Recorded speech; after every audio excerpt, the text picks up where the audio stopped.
বানাচ্ছি কপির ডাঁটার চচ্চড়ি। কড়াই গরম হয়ে গেছে, কড়াইতে তেল দিয়ে দিচ্ছি। তেলে দিয়ে দিচ্ছি পাঁচফোড়ন।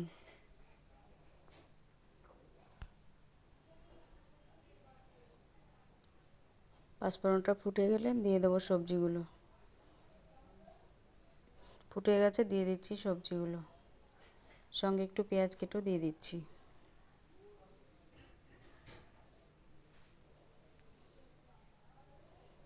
নেড়ে চেড়ে একটু ভেজে জল দিয়ে দেবো।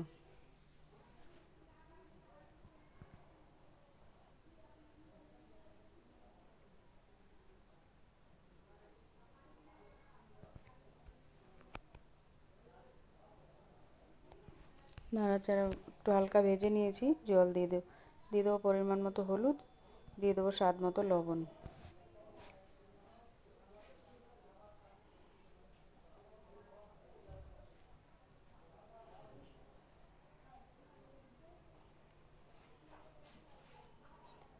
লবণ দেওয়া হয়ে গেছে, এবার জল দিয়ে দেবো।